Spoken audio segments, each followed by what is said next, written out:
सलाम पेश करता हूँ उन खुश ज़बानों पर जो रोज़ा की हालत में अपने मौला व आका के फरमान के मुताबिक मज़लूम की हिमायत और जालिम के ख़िलाफ़ एहतजाज करने के लिए हाजिर हुए हैं।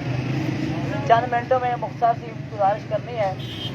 मैं इशारतन ये अर्ज़ करूँ कि तमाम अदियान आलम में से जिस दीन को अल्लाह ने मुंतखब किया है, चुना है, उसका नाम इस्लाम है। इन्ना दीना इंदल्लाहिल इस्लाम। और चूँकि अल्लाह का वादा है कि ये दीन तमाम अदियान पर गालिब आएगा, तो वो ताकतें जो देख रही थी कि इस्लाम एक ऐसा दीन है कि जिसके पास सियासी निज़ाम भी अपना है, माली सिस्टम भी अपना है, तालीमी निज़ाम भी खूबसूरत है, हर शोबे ज़िंदगी के साथ इसका ताल्लुक़ है। दुश्मन ने कोशिश की कि इस इस्लाम के मानने वालों को, इस्लाम पे अमल करने वालों को इस तरह पराकंदा कर दे, आपस में मुतफर्रिक कर दे, या ऐसे मसाइल दरमियान में छोड़ दे कि ये उलझते रहें, लड़ते रहें, झगड़ते रहें। उन्हीं मसाइल में से एक मसला फ़लस्तीन है, जो हमारा क़िबला अव्वल भी है और हमारी गैरत, हमीयत, हुर्रियत, इंसानियत का सवाल भी है। और इसी तरह कश्मीर का मसला है। ये दुश्मन की साजिश है कि इस तरह के मसाइल खड़े करो, मुसलमान तरक्की न कर सके और मुसलमान उलझता रहे। तो अल्हम्दुलिल्लाह इस्लाम के अंदर एक ऐसा मकतब फ़िक्र भी है जिसे तशय्यो कहते हैं। उसको खुदा ने ये इज़्ज़त दी है कि उसके पास एक निज़ाम है, उसका उस निज़ाम का नाम निज़ाम मरजइयत और निज़ाम विलायत फ़क़ी है। जब भी कभी इस्लाम पे मुश्किल आती है, वो निज़ाम मैदान में आ जाता है। अगर बरतानिया कोशिश करता है कि ईरानी जवानों को ख़राब कर दे, तो तंबाकू के हराम होने का फतवा आ जाता है और पूरी इस्तेमार को हिलाकर रख दिया जाता है। और फिर अगर फ़िलिस्तीन में गज़ा पर और मज़लूम फ़िलिस्तीनियों पर जुल्म की बात आती है, बैतुल मुक़द्दस की आज़ादी की बात आती है, तो फ़र्ज़ंद ज़हरा खुमैनी अबू शिकन ये फतवा जारी करते हैं कि यौम जुमअतुल विदा के दिन यौमुल कुद्स मनाना तमाम मुसलमानों की जिम्मेदारी है। मुसलमान चाहे शिया हो, चाहे अहले हदीस हो, चाहे देवबंदी हो, चाहे बरेलवी हो, जो ला इलाहा इल्लल्लाह पढ़ता है, जो मुहम्मदुर रसूलुल्लाह पढ़ता है, उस पे लाजिम है कि मैदान में आकर मजलूमों की हिमायत का ऐलान करे।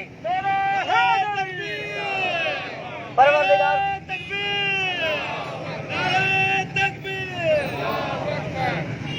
परवरदिगार आलम का फरमान है, पैगंबर इस्लाम फरमाते, मेरा खुदा फरमाता है, मुझे अपनी इज्जत और जलालत की कसम, मैं जालिम से मजलूम का बदला लूंगा। तवज्जो फरमाइएगा, मैं जालिम से मजलूम का बदला लूंगा, इंतकाम लूंगा। अगला जुमला करीम फरमाता है, और मैं उससे भी इंतकाम लूंगा जो मजलूम की हिमायत कर सकता था लेकिन मैदान में नहीं आया। हम क्यों आए हैं? दो वजह से। एक, कुरान का हुक्म है कि मजलूम की हिमायत करो, हमारे नबी का फरमान है कि मजलूम की हिमायत करो। और तीसरी बात, हमारे मर्जे तकलीद, हमारे वली ने, हमारे वक्त के रहबर ने ये कहा है कि मुसलमानों पे जरूरी है कि वो मैदान में आए। हम अपनी मर्जइयत की ताकत बनना चाहते हैं, हम तशय्यो विलायत फ़क़ी की ताकत हैं।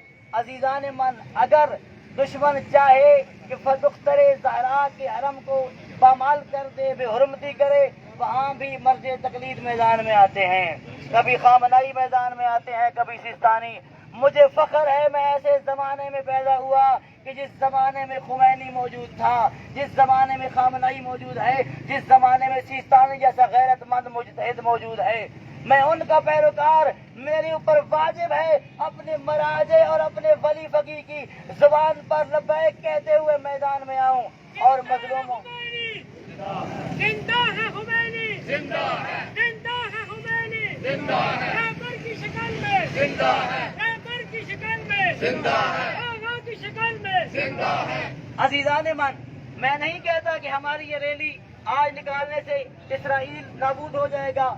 याद रखना, ये एक ईंट बन सकती है। याद रखना, हमारा नाम लिखा जा रहा है, हम मजलूमों की हिमायत करने वाले हैं। हमारा नाम लिखा जा रहा है कि हमने अपने वक्त के मर्ज़े तकलीद وقت کے نائب امام جنہوں نے یہ فتویٰ دیا تھا ان کی زبان پہ لبیک کا ہے. ہمارا نام لکھا جا رہا ہے کہ موجودہ رہبر کے پیروکار میں سے ہیں. ہمارا لبیک یا زینب، لبیک یا حسین، لبیک یا حسین، لبیک یا حسین، لبیک یا حسین. بس میں آخری بات کرنے لگا ہوں. بہت دھوپ ہے، بہت گرمی ہے، مجھے احساس ہے. آخری بات کرنے لگا ہوں. عزیزان من، آپ کا میدان میں آنا، آپ کا میدان میں آنا یہ اس بات کی دلیل ہے کہ ہم باضمیر لوگ ہیں. ہمارے اندر غیرت دینی موجود ہے. ہم اپنے رہبر کے پیروکار ہیں، ہم اپنے مراجع کے پیروکار ہیں. یاد رکھنا، جس طرح اسلام کے خلاف سازشیں کی گئی، اسی طرح تشیع کے خلاف سازشیں ہو رہی ہیں. اور سب سے بڑی سازش یہ ہے کہ شیعہ کے پاس دو عظیم طاقتیں ہیں، ایک مرجعیت کی طاقت اور دوسری عزاداری کی طاقت. ہمیں کوشش کی جاتی ہے کہ ان سے لڑا دیا جائے. مسلمانوں سب توجہ کرو، اگر شیعت نابود ہو گئی تو پورا اسلام نابود ہو جائے گا، کیونکہ واحد مذہب شیعہ ہے جس کے امام نے کہا ہے کہ میں یزید جیسے کی بیعت نہیں کر سکتا. امام نے ہمیں یہ معیار دیا ہے، جو حسینی ہوتا ہے وہ یزید جیسوں کی بیعت نہیں کر سکتا.